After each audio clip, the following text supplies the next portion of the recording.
Hello students, welcome in Edu Mantra online classes.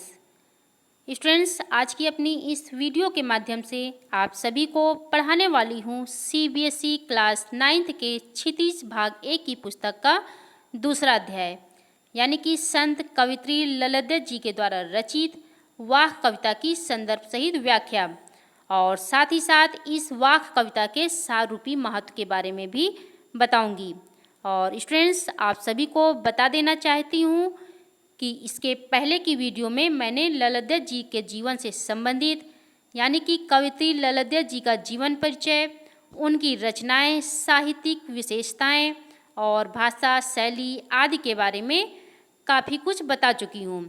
और यदि आप इनसे यानी कि कवित्री ललित जी से जुड़ी जानकारी लेना चाहते हैं तो आप मेरे इस चैनल ईडू मंत्रा ऑनलाइन क्लासेस में जाकर मेरी इसके पहले की वीडियो को देख सकते हैं। ठीक है। और स्टूडेंट्स, अब मैं आप सभी को पहले कवित्री ललित जी के द्वारा रचित वाह कविता का सारूपी महत्व बता देती हूँ।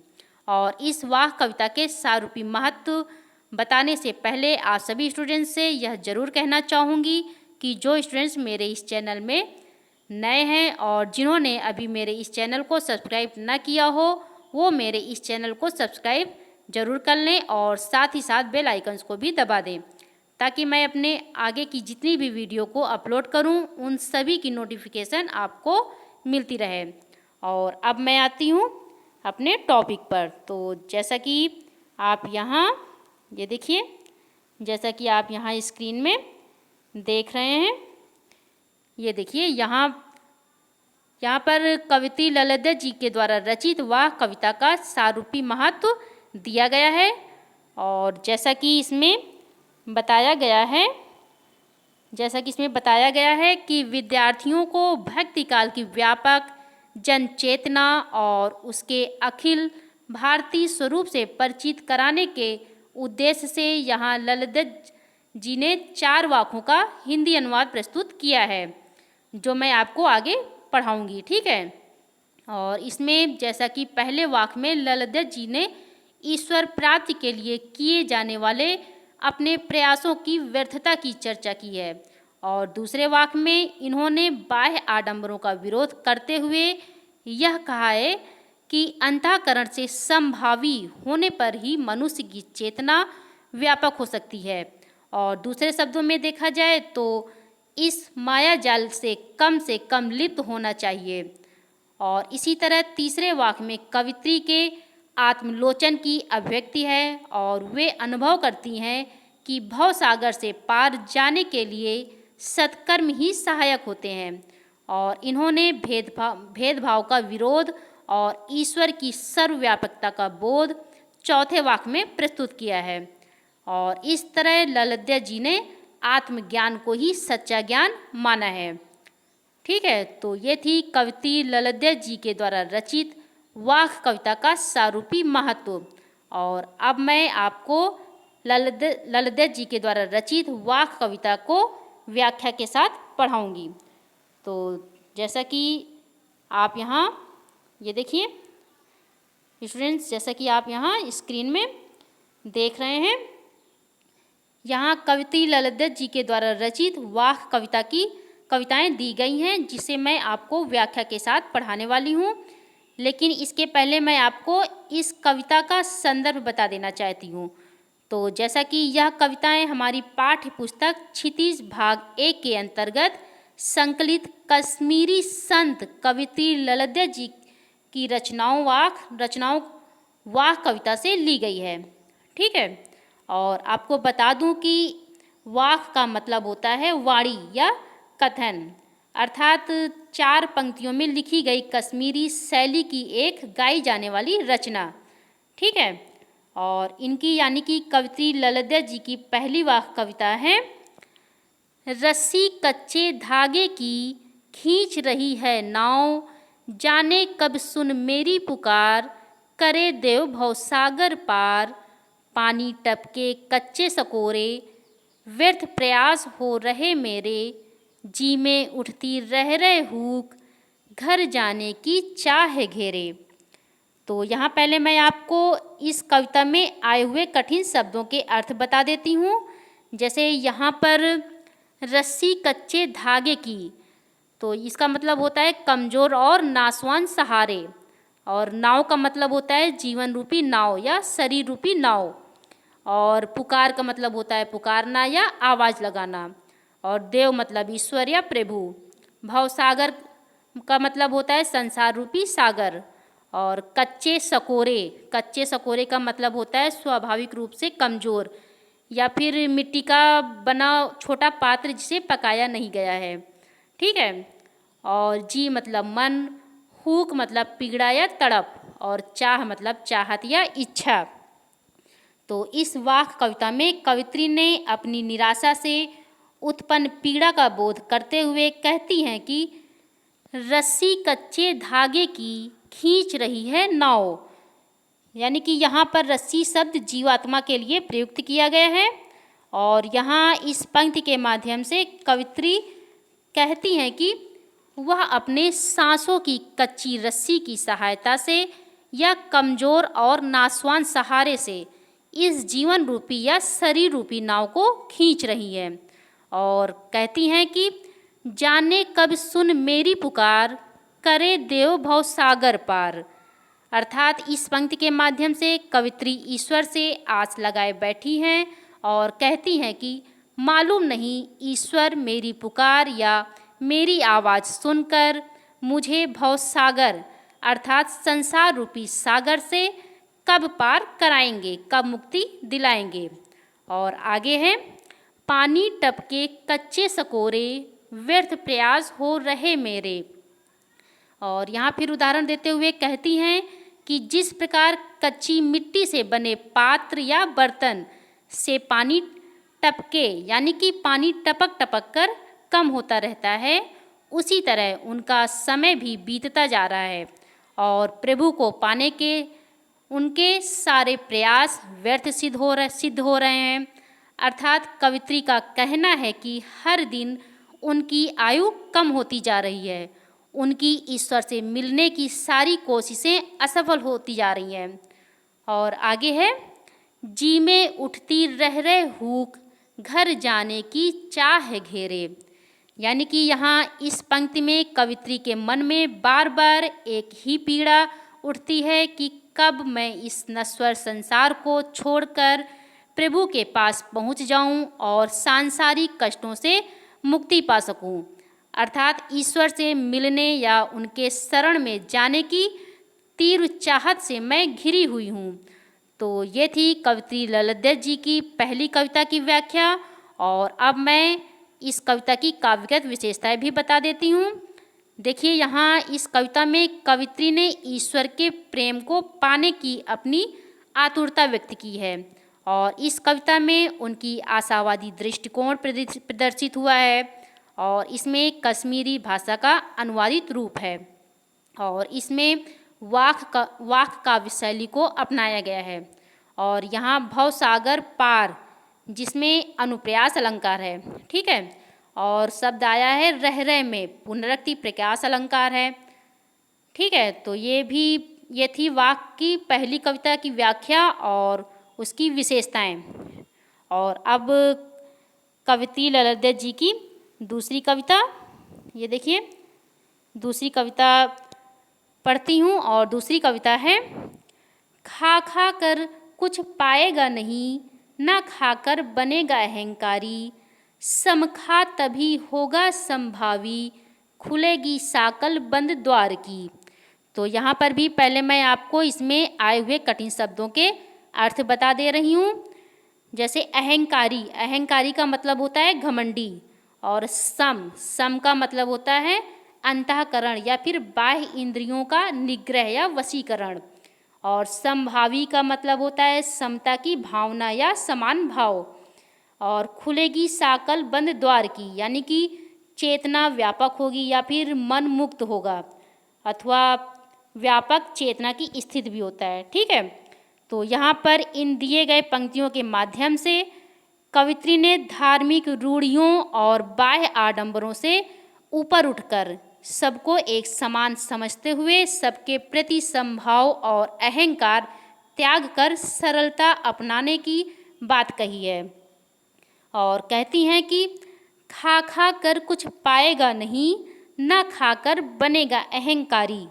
यानी कि यहाँ इन पंक्तियों के माध्यम से कवित्री मनुष्य को मध्यम मार्ग को अपनाने की सीख देती हुई कहती हैं कि हे मनुष्य, यदि तुम अपने जीवन में सिर्फ उपभोग करने की लालसा या चाह रखते हो तो तुम कुछ भी हासिल कर सकोगे, और यदि तुम अपने सारे भोग उपभोग को त्याग करके त्यागी बन भी जाते हो, अर्थात स्वार्थमय जीवन जीने लगते हो, तो तुम अहंकारी बन जाओगे, घमंडी बन जाओगे, और इस तरह तुम्हारा विनाश हो जाएगा। और आगे है, समखा तभी होगा संभावी, खुलेगी साकल बंद द्वार की।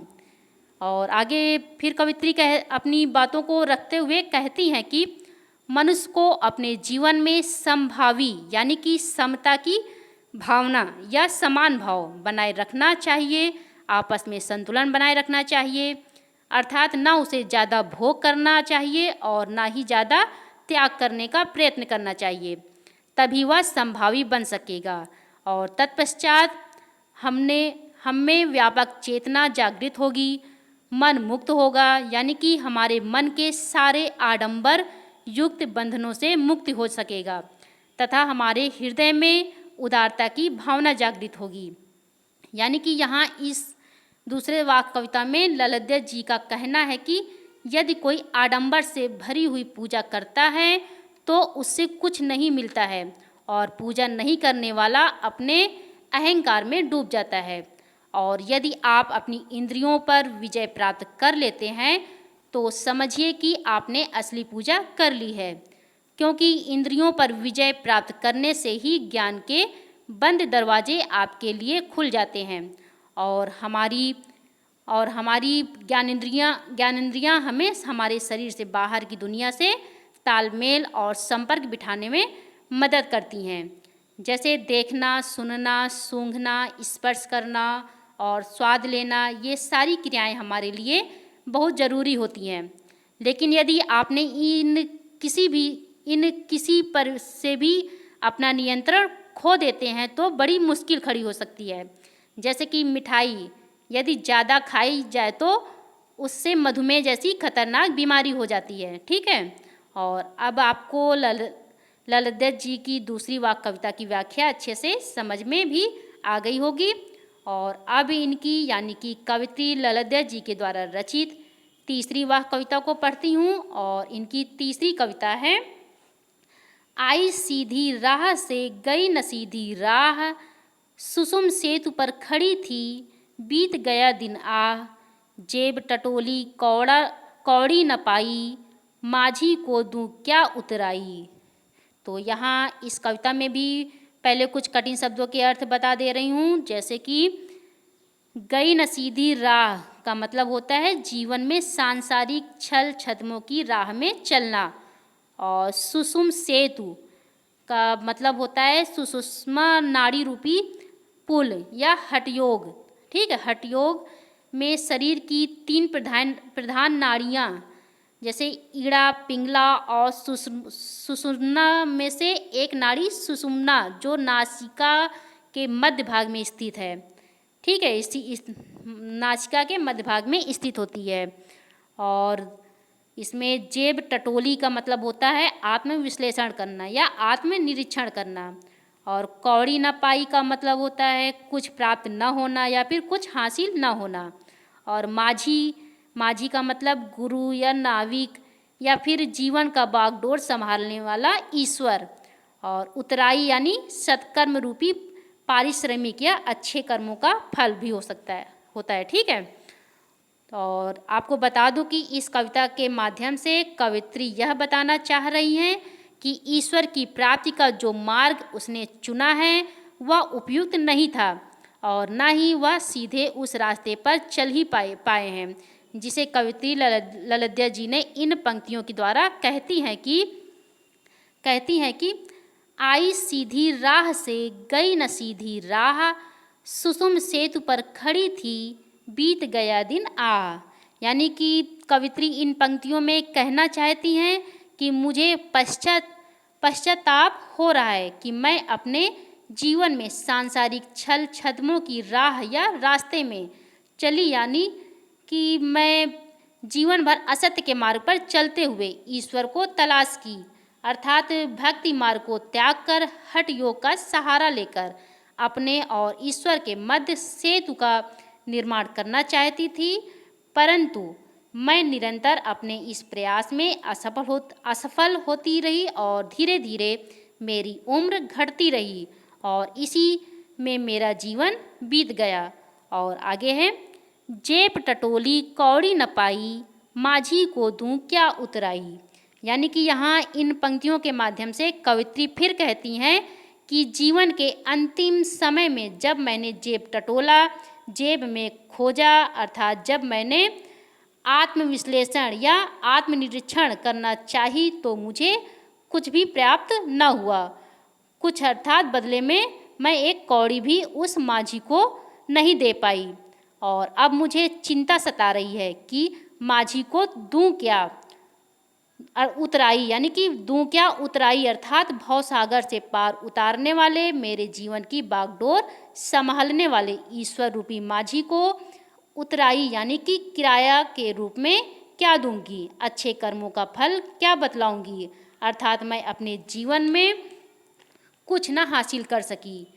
यानी कि यहाँ देखा जाए तो इस कविता में मनुष्य जो है वह दुनिया के सरोकारों में फंसकर अपने लक्ष्य को भूल जाता है और समय बीत जाने पर जीवन के अंतिम क्षण में जब उसे अपने जीवन की व्यर्थता का बोध होता है तब कुछ भी करने में असमर्थता के कारण बड़ी पीड़ा होती है।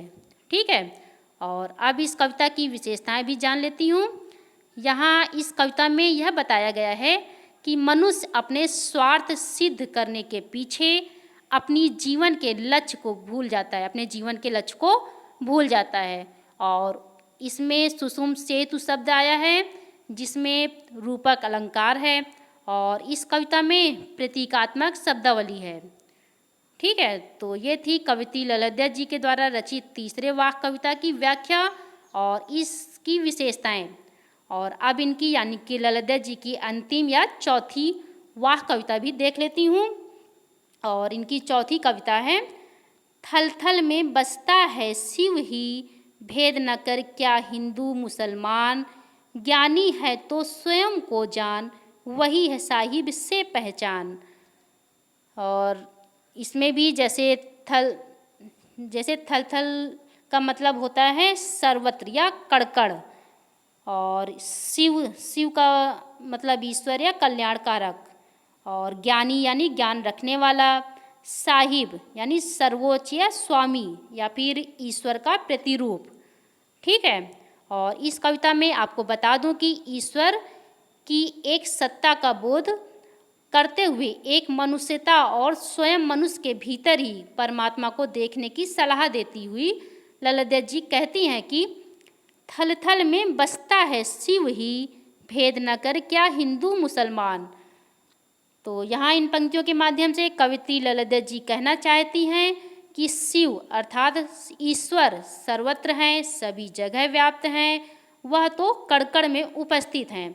और भेद न कर क्या हिंदू मुसलमान अर्थात कवित्री धर्म रूपी आडंबर का खंडन करते हुए कहती हैं कि ये हिंदू मुसलमान के चक्कर में मत पड़ो, ईश्वर के लिए सभी एक हैं। और आगे हैं, ज्ञानी है तो स्वयं को जान, वही है साहिब से पहचान। अर्थात यदि तुम ज्ञान रखने वाले हो, ज्ञानी हो तो स्वयं को जान, यानी कि सर्वप्रथम स्वयं को पहचानने की कोशिश करो, केवल यही तरीका तुम्हें ईश्वर के समीप ले जाएगा। अर्थात कवित्री कहना चाहती हैं कि हिंदू और मुसलमान दोनों एक हैं और उनकी मनुष्यता भी एक है, और यदि तुम्हारे अंदर ज्ञान है तो तुम सबसे पहले खुद को जान लो, और जिस दिन तुम खुद को समझ लोगे उसी दिन तुम उस परम पिता की भी पहचान कर लोगे और उसका परिचित बन जाओगे। ठीक है, अर्थात ईश्वर ही तो आत्मा रूप में हम सभी में निवास करते हैं। और अब इस कविता की काव्यगत विशेषताएं भी बता देती हूँ। जैसे इस कविता में ईश्वर को सर्वव्यापी बताया गया है और इस कविता के माध्यम से हिंदू और मुसलमानों को समभाव यानी कि आपस में समान भाव रखने के लिए प्रेरित किया गया है। और जो थल थल शब्द आया है उसमें पुनरुक्ति प्रकाश अलंकार है और इस कविता की विशेषताओं में आत्मविश्लेषण पर बल दिया गया है।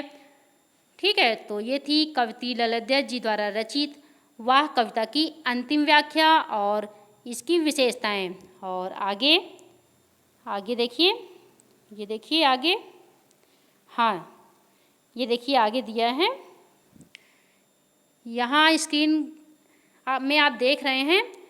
यहाँ मैंने इस वाह कविता से संबंधित जितने भी कठिन शब्द थे उन सभी शब्दों के अर्थ भी यहाँ मैं स्क्रीन में दे रखी हूँ। आप चाहे तो इसे भी पढ़ सकते हैं और चाहे तो इसका स्क्रीन शॉट भी ले सकते हैं। ठीक है, ये देखिए यहाँ कवयित्री ललिता जी के द्वारा रचित, ये देखिए कवयित्री ललिता जी के द्वारा रचित चारों वाह कविताओं के शब्द अर्थ आपको यहाँ मिल जाएंगे। तो अब मुझे उम्मीद है कि आप सभी स्टूडेंट्स को कवयित्री ललिता जी द्वारा रचित सभी वाह कविताओं की व्याख्या अच्छे से समझ में आ गई होगी। और अब मैं अपनी वीडियो को यहीं पर समाप्त करती हूँ और आप लोगों को यदि मेरी वीडियो आज की पसंद आई हो तो इसे लाइक करें, सब्सक्राइब करें और अपने दोस्तों को भी शेयर करें। ठीक है, और आपको बता दूं कि इसमें अगली वीडियो में मैं आप सभी को इनके द्वारा यानी कि कवयित्री ललिता जी द्वारा रचित वाह कविता के प्रश्नों का अभ्यास करवाऊंगी। Okay, thank you.